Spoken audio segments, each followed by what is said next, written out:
Hey everybody, welcome back to the Bankroll Challenge Part 2. If you haven't seen my first video, I will leave a link for it in the description box down below. I have taken $300 and I'm trying to run it up to $1,300 so that I can buy some new camera equipment. I've been playing low limit, no limit Texas Hold'em and using this Bankroll Challenge to really encourage me to play more Hold'em. Also, on February 8th, I co-hosted a meetup game at Lucky Chances Casino with Check Raise Charles, Andrew Locke, and Q from P's and Q's Poker Vlog. It was so incredible. There were some really fun moments, like Alicia somehow managing to fall out of her chair during a hand versus Lady No Muck. There were awesome folks and poker personalities that showed up. Some people drove hours just to come out. Thank you so much to everyone who was able to come out and everyone who supported via social media. It was a really fun time. And also, you're welcome to all the people that I generously donated my money to. Before the event, I determined that I would not use the money that I made or lost from the meetup game as part of this Bankroll Challenge.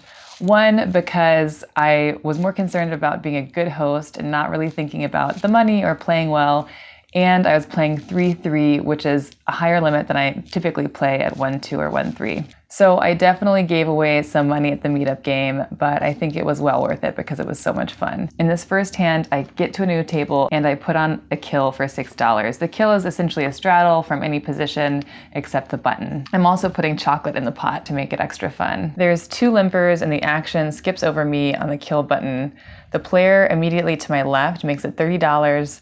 The button calls and two limpers call.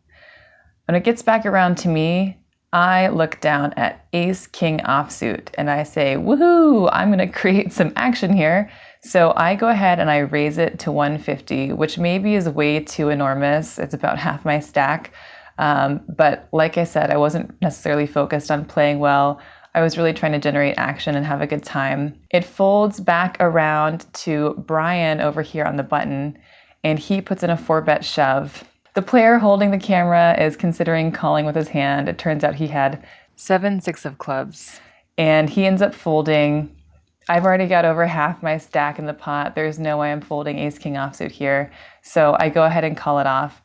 We are up against pocket tens, and we flop an ace. The only issue is that the board comes out running diamonds, and I have no diamond. Brian over here, however, has the 10 of diamonds. So we basically double him up and rebuy again. In another hand, we call an adventurous player when he 3-bet shoves all in pre-flop. Our ace-10 offsuit is looking great against his ace-4 of hearts until the board runs out runner, runner, hearts. How does this keep happening? The meetup game was a terrible day for me financially, but otherwise it was an incredible success and so much fun. Coming back to the Bankroll Challenge, I've been on the poker plateau lately. Winning $200, losing $200, winning $50, losing $250, such that at the start of this video, I am down from my previous video. Over 26 hours of play, I have now made $222 towards my goal. Wah, wah. It's not ideal, but that's reality. Poker is so swingy, and I have been seeing some of those swings lately. So after having some losing sessions and some break-even sessions, I decided to switch things up a little bit and head over to the California Grand Casino in Pacheco, California. And the action there did not disappoint. There's a 2-2-3 no-limit Hold'em game there with a $300 cap. I bought in for $200 at the start of this session. I ran really hot and didn't get to record anything with my phone because there's a rule at the California Grand that you cannot have your phone on the felt. And normally I'll have my chip stack here on the felt and I'll put my phone behind it, propping it up behind the chips. So I'll have to find a different solution for that next time. Unfortunately, I wasn't able to record any of these hands, though I was taking notes while I was at the table. In this first hand, I have around $170 in my stack, and I'm under the gun +1 with Queen 9 of clubs. There's a limper in front of me, and I decide to raise it here, and I raise a little bit big, I think. I make it $20. This isn't a standard play or a standard hand that I would open with in most games, but I found myself widening my range a lot in this game based on the way that other folks were playing. So maybe not something I would do every day, but that's what I chose to do in this spot. So there are 2 callers behind me and everybody else folds. So I'm out of position 3 ways to the flop. And the flop comes deuce of hearts, 3 of hearts, 9 of diamonds. So I flop top pair with an okay kicker and there is a flush draw on board. I have the betting lead, so I'm going to continue here and I bet $30 into the approximately $60 pot. Both players behind me call and I'm hoping to see a clean turn card.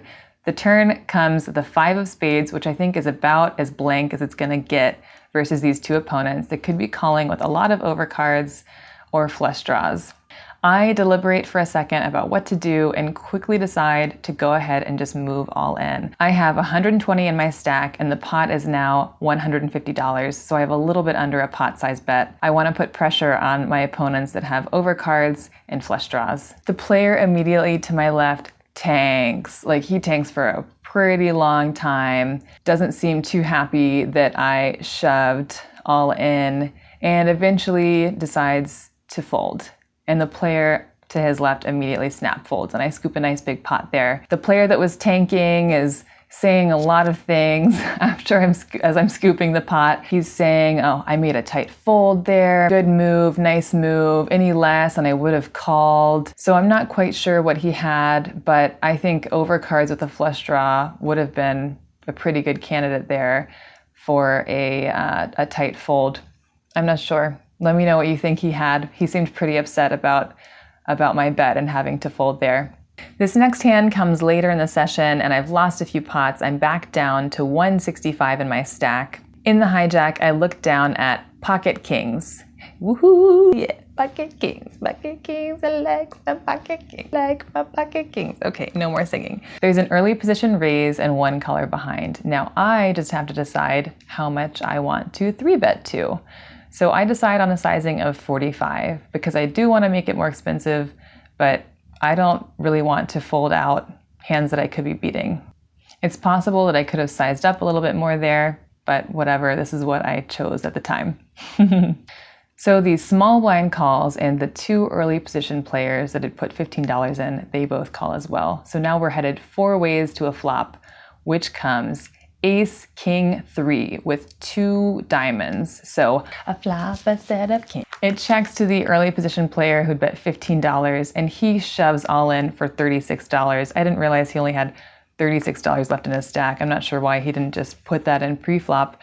Anyways, he shoves and then I go ahead and I rejam for $120. That's what I have left in my stack. Everybody else folds and we are up against an older gentleman with his freedom hat on. The turn is the queen of spades and the 3rd diamond falls on the river, but it's the ace of diamonds. So I make a full house. Woohoo! Our opponent turns over ace 10 offsuit for flopped top pair, but we are gonna scoop this pot with the full house. Very nice. Really shortly after the pocket king's hand, I am in under the gun +2 with pocket 4s. The player under the gun raises to 15 and I smooth call. 2 players behind us also call, so we are headed 4 ways to the flop, which comes 6, 4, 5 with 2 hearts. So I flop another set, which I was like, I didn't know that could happen, but I like it. Let's go. The original raiser bets $15 into now a pot of over $60. I'm next to act and I decide I want to put in a raise here with 3 to the straight and 2 to the flush on the board. So I put in a raise, I make it $45 to go. The 2 players behind me fold and it's back on the under the gun original raiser. And he does a little speech and doesn't look too happy and says like, oh, well, I guess you got it or whatever. And he folds and he tells me that he folded pocket aces. I'm really not sure if I could have played that differently with 3 to the straight and 2 to the flush on the board. There's a lot of turn cards that aren't going to be good for my hand. But yeah, I'm open to hearing what you all think. Did I miss value when I flopped a set a second time in a row? Do I not know how to play flop sets? What am I doing? Gah! Just a couple hands later, I'm in middle position when I look down at pocket 2s. The thought crosses my mind for a moment, like, could I flop a set again? I just flopped 2 sets. Can I keep flopping sets? How many sets can I flop? So the thought does cross my mind. There's a limper in front of me. I just call the limp, which is pretty weak, I know, but I just flopped 2 sets, so I'm not trying to push my luck with these pocket 2s. The player to my left raises to $15, 2 players behind call, and I also call, so we're headed 4 ways to the flop with pocket deuces. The dealer is putting out the cards, and I see the 3 in the window, and then they spread the cards, and then there's a king, and then boom, right there in the middle, the deuce of diamonds. So what? I flopped another set. 3 hands in a row, back to back to back. Everybody, including me, checks to the pre-flop raiser. He bets $45. The 2 players behind him fold, and then I call the 45. The turn card comes and it's a 10 of clubs, and I'm kind of concerned that this semi-tight, he seems tight to me, tight player to my left, I'm concerned he might not bet again. And I want to put more money in the pot. I want to make sure the money keeps going in. And if he has a king or a 10 or a diamond draw, that he doesn't get a free card, but he gets to keep putting his money in. So I go ahead and lead out here, and I lead out for $75. My opponent thinks for a while and then folds. Do I hate money? What's wrong? What's wrong with me? Do I hate money? I don't. I think I like money. I feel like I missed so much value from my second and third flop sets. I'm not really sure what I could have done differently. Should I have check raised the flop? Should I have just checked on the turn? I don't know.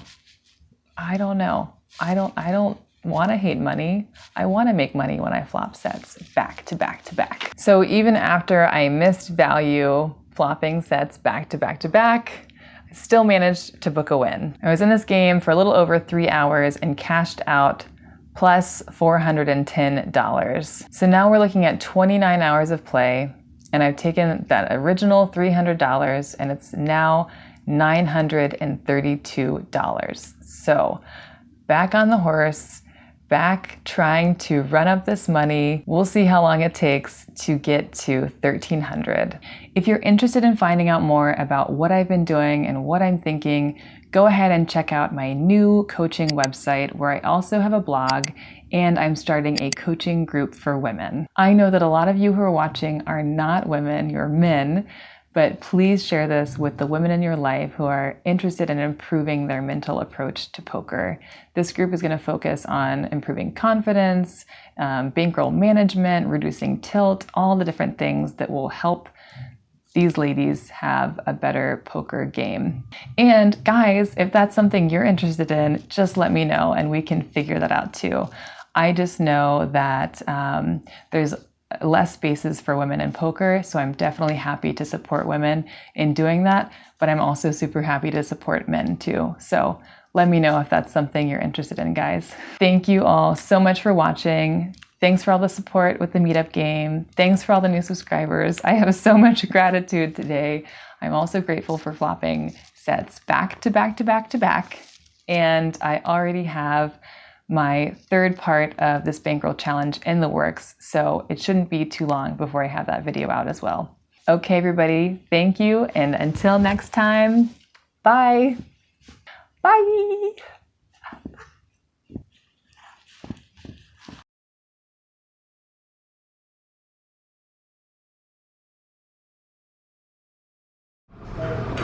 I got steam. 16 plates of beef. Got no time to vlog. There's Paul. There's Charles. Look how much food Charles has to eat. That's after we ate 4 plates. 4 plates, and then how many plates are left? Then there's all the Like, how many are you gonna eat? Look at all that shit. 7? I may have turned at 78 at some point. Hey, we're eating this delicious hot pot, and there's Alicia. Hey, oh, looking good, looking good. Maybe if you cook it, is there to-go plate? Hey. To-go box? Let's see this fabulous hot pot. This is how you do. Show us how it's done, Charles. How do you do it? Get some of that beef in there. See, right away off, shit like that, and then I'll get That's what I really like. It's dipped in the sauce. It's just great. That's kind of how I always go about it, because that's where your money's coming. The noodles those are the filler. Yeah, that's the filler. I know this trash. These are Q's favorite eggs. No, you didn't. Q. Yeah, you gotta. Okay, now it's time for you to eat one. Q, you want one of your eggs that you ordered? You eat one. You want one of those eggs? Look at that, tasty. Come on, you ordered. Your favorite, Q's favorite eggs. You first. Only if you promise you Oh have one as shit, well. we got a bet. We got a bet. No, don't put it in the hot water. Fine, no, you better up that.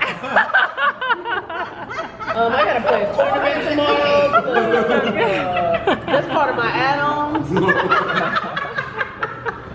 Oh my god. That's a good one. Where's that money? What does it smell like? No, why would I? Why would I? Don't smell it. Damn, that sounds. You're gonna eat it? Just drop it in. It might be You told me if I have one, delicious. you're gonna have one. We're not gonna know. It's something. Cheers. Oh my god, you're not gonna cook it? Oh, maybe I'm supposed to. Get him in there. Here's a crazy story. It's a great story. Doesn't taste like anything. What? My tummy's gonna go crazy. Are you bluffing me? Am I? It smells like it tastes like something. It smells like it tastes Oh, Ollie's gonna do it. Do it. Do it. I'll probably cook it. He's actually. He said I'd probably cook He said, no. Cook it? Oh my god, what is I don't want it in that? my Nigga, don't taint our delicious pot. I'm telling you, it doesn't taste like anything. Doesn't taste like anything. Tastes like jelly eggs. She did it. It's a little bit weird. Eat your, get your. Put some soup, some fish, something on it. Get some. It has an aftertaste. Those are the aftertaste of it. Like Band-Aids? Tastes like Band-Aids. What kind of foolishness is going on? She said it tastes like Band-Aids. He's in Los Angeles. Tastes like Band-Aids. Being disrespectful. It's the new LA diet. Eating Band-Aids. Eating Band-Aids. It's like fasting and eating Band-Aids, man. That's the way to go. That's the summer. Eggs ain't supposed to be black. No offense, people. You're not black. Only on the outside, they brown. Only on the Only on the outside.